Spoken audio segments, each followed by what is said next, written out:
Hi, நம்ம இன்னைக்கு கத்திரிக்காய் பாப்புலேட் மீன் ரெண்டு சேர்த்து இன்னைக்கு குழம்பு வைக்க போறோம். செம்மையா இருக்க போது வாங்க எப்படி செய்யறதுன்னு பார்க்கலாம். கத்திரிக்காய காம்பு பக்கம் வெட்டிட்டு காம்பு பக்கம் ஒரு கீரை, முனியில ஒரு கீறிருங்க. கொஞ்சம் எண்ணெய் ஊத்தி சோம்பு வெந்தயம் செவந்தது பூண்டு சின்ன வெங்காயம் நல்லா வதக்கிட்டு தக்காளியும் போட்டு வதக்கி உப்பு போட்டு முழு கத்திரிக்காயை போட்டு ஒரு ஸ்பூன் வேறு மிளகாத்தூள் கிளறி விட்டுட்டு அதுக்கப்புறம் புளியை கரைச்சி வச்சுட்டு நம்ம வீட்டுல வச்ச குழம்பு மிளகா 3 ஸ்பூன் மிளகாத்தூள் ஒரு 2 ஸ்பூன் மல்லித்தூள் உப்பு போட்டு கலக்கி கத்திரிக்காயில ஊத்தி உப்பு போட்டு நல்லா கொதிக்க வச்சு 2 கொதி வந்ததுக்கு அப்புறம் நம்ம வெட்டி வச்சிருக்கிற மீனை எடுத்து போட்டு மூடி வச்சு ஒரு கொதி வர விட்டு மூடி எடுத்து விட்டுட்டு ஸ்லோவுல வச்சு ஒரு 5 நிமிஷம் கொதிக்க வச்சுட்டு எடுத்தீங்கன்னா சூப்பரான கத்திரிக்காய் பாப்புலேட் மீன் குழம்பு ரெடி.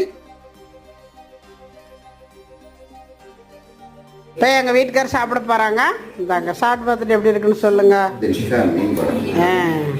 வாடை சூப்பராக இருக்குது, நல்லா இருக்குது. கத்திரிக்காயோட மீன் சாப்பிட்றது சூப்பர்.